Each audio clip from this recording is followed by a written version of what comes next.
Assalamualaikum warahmatullahi wabarakatuh. Apa kabar sobat sekalian? Semoga baik-baik saja. Jumpa lagi di channel Rahmat Romdoni. Kali ini kita akan membahas berita hangat dan masih hangat diperbincangkan, yaitu tentang Ade Armando yang sebut pendukung Anies Baswedan makin gerah gegara Jokowi makin terlihat dukung sosok ini. Nah, apakah benar pendukung Anies Baswedan itu gerah atau sebaliknya? Apakah ini sesuai fakta atau hanya persepsi semata? Ini semua yang dilansir oleh Gelora.co. Langsung saja kita baca dan kita ulas. Pegiat media sosial Ade Armando menyebut bahwa pernyataan Jokowi soal ciri-ciri pemimpin, terutama terkait rambut putih, telah membuat pendukung Anies Baswedan nampaknya ketar-ketir. Dipantau dari kanal YouTube Cokro TV pada Selasa 29 November 2022, Ade Armando dengan yakin menyatakan bahwa sosok yang disebut oleh Jokowi adalah Gubernur Jawa Tengah, Ganjar Pranowo. Saya yakin rasanya posisi Ganjar akan terus solid dan dia akan menjadi Presiden Indonesia 2024-2029, kata Ade Armando. Ade pun memberikan contoh sikap Rizal Ramli yang dianggapnya terlalu berlebihan hingga marah menanggapi pidato Jokowi itu. Menurutnya Rizal Ramli terlihat begitu emosional. Dalam tweetnya dia terkesan sangat emosional. Kata dia, siapa capres berambut putih yang memikirkan rakyat, tuturnya. Yang ada, kata Rizal, adalah pangeran TikTok yang cengengesan terus. Dia bahkan bilang Jokowi sedang menyiapkan boneka oligarki baru untuk melindungi kroni-kroninya dan rakyat cuma slogan untuk tameng oligarki, sambungnya. Menurut Ade, kemarahan Ade bukan hanya kepada sang presiden namun juga kepada Ganjar yang diendorse oleh Jokowi. Selain itu, Ade menyinggung terkait respon atau tanggapan dari Badan Komunikasi Strategis Partai Demokrat Herzaki Mahendra Putra.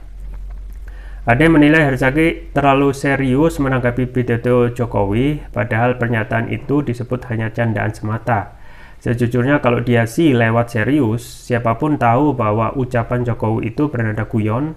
Memang Jokowi bicara dengan mimik sungguh-sungguh. Berulang kali dia menyebut rambut putih sebagai ciri presiden yang memikirkan rakyat, tapi kan itu jelas bercandalah, ujar Ade.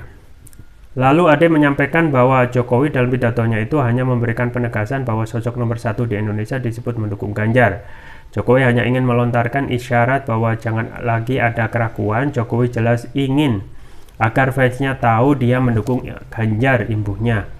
Pesannya sangat sederhana meski dibalut guyonan, kata Ade. Namun Herzaki ini seperti tak punya sensor viewer dan malah menanggapinya dengan serius. Terus terang Herzaki ini terkesan lebay.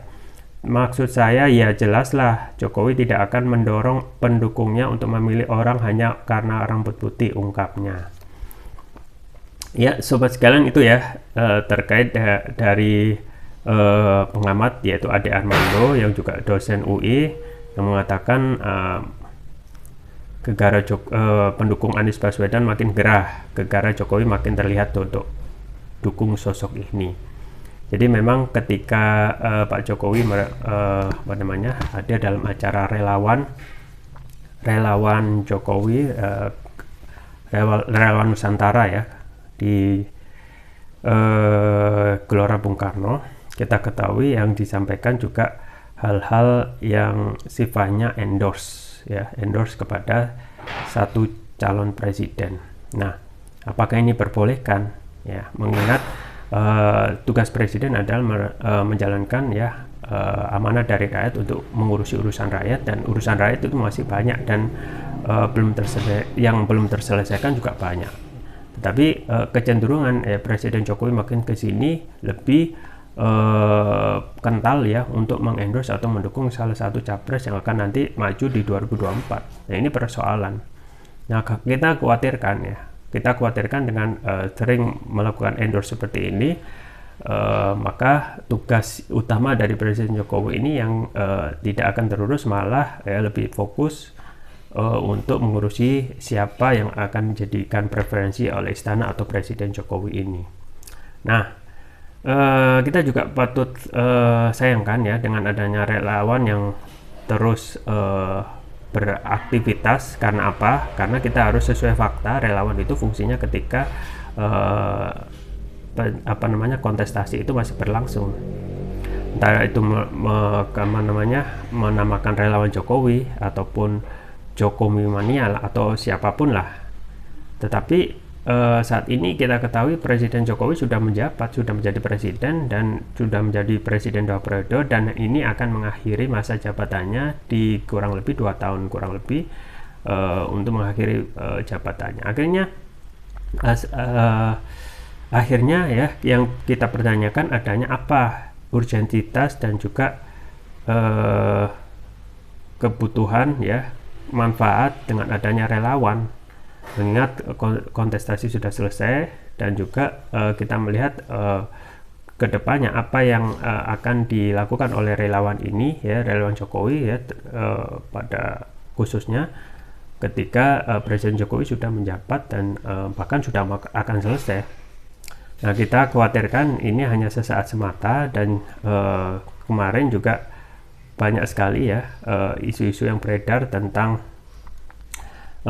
termasuk juga pengakuan dari relawan sendiri tentang apakah itu relawan hasil atau tidak.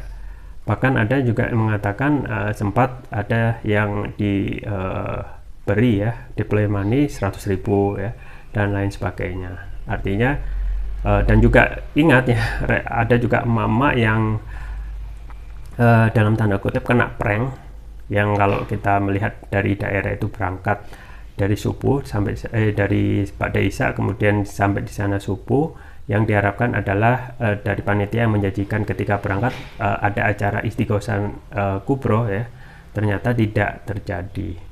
Nah, ini banyak persoalan-persoalan tentang apa sebenarnya esensi diadakan acara tersebut, kemudian relawan itu sendiri. Mengingat kalau kita melihat relawan itu banyak yang tidak asli. Itu bisa dilihat dari pengerahan massa dan juga sudah diberitakan di media ataupun di berbagai media terkait keaslian relawan ini. Memang kalau kita melihat apakah 100% relawan atau 100% tidak asli, ya tidak juga, tetapi banyak juga ada mobilisasi yang sifatnya masif. Kita lihat dari bus-bus yang mengantarkan para peserta di GBK ya, dari platnya itu yang berasal dari daerah-daerah. Nah, memang kalau kita melihat ya relawan itu untuk saat ini ya dengan kemarin itu fenomenanya sangat miris ya, sampai ada yang dibiayai. Nah, yang kita khawatirkan adalah relawan itu menggunakan biaya dari mana. Nah, kita khawatirkan kalau biaya itu dari APBN ya. Dan dengar-dengar biaya untuk acara kemarin sampai 100 miliar. Itu kan luar biasa. Kalau digunakan untuk membantu saudara kita yang saat ini kesusahan di Cianjur, nah itu luar biasa, lebih banyak bermanfaatnya daripada mengumpulkan relawan yang kita ketahui isinya ya tidak memberikan manfaat secara signifikan kepada rakyat. Malah banyak hal-hal yang kena prank, termasuk emak-emak yang sudah dijanjikan akan ada acara istighosa ternyata prank ya. Nah, apa yang disampaikan oleh Adi Arnawando ini menarik ya, mengingat menyebut pendukung Anies Baswedan itu makin gerah. Tapi kalau kita melihat yang dicontohkan itu hanya 2 orang saja, dan ini tentu saja tidak bisa mewakili pendukung Anies secara keseluruhan. Yang kita ketahui sambutan di daerah-daerah itu sangat luar biasa. Misalnya di Medan disambut dengan meriah dari bandara sampai ke jalan dan diarak. Dan mereka itu kata Rocky Gerung ya pernah mengatakan mengikuti Anies tanpa perlu spanduk dan lain sebagainya. Nah, apa yang disampaikan oleh Rizal Ramli ya, yang kritik kepada Presiden Jokowi ketika menyampaikan komentarnya ataupun pidatonya di GBK pada acara relawan Nusantara, yaitu kemudian juga dari Demokrat, yaitu jubirnya Herzaki Mahendra itu memang cuma 2 ya, tidak bisa mewakili tentu saja dari pendukung Anies Baswedan yang masif, yang makin gerah ya terhadap sosok yang disebut dan sempat heboh, yaitu pemimpin yang berambut putih. Nah, memang terlihat sederhana tentang pemimpin berambut putih, tetapi kalau kita kembali lagi ya, Presiden Jokowi ketika menyampaikan pidatonya ya, kadang menyampaikan hal-hal yang tidak bersifat esensi, tidak bersifat memberikan pencerahan. Misalnya hanya menyampaikan pemimpin yang berambut putih ya. Pertama, tentu saja mengendorse salah satu presiden ya. Itu kecenderungan terus menerus, padahal kita ketahui Presiden Jokowi harusnya lebih fokus untuk menyelesaikan tugas-tugasnya sebagai presiden, juga menyelesaikan PR yang belum selesai. Pertama, mengendorse. Yang kedua ya, yang disampaikan terkait Presiden Jokowi kurang lengkap ya, ataupun kalau nggak mau disebut ya, kurang begitu memberikan pencerahan. Seharusnya menyampaikan hal-hal yang sifatnya mendidik ataupun memberikan edukasi kepada rakyat tentang pemimpin yang lebih esensial lagi, yaitu misalnya bersih dari korupsi ya, kemudian memberikan ruang untuk aspirasi rakyat, which is saat ini ya, aspirasi rakyat sangat terrepresi ya. Seorang yang mengkritik kekuasaan ataupun istana sangat mudah sekali dicokok. Seseorang yang mengkritik kebijakan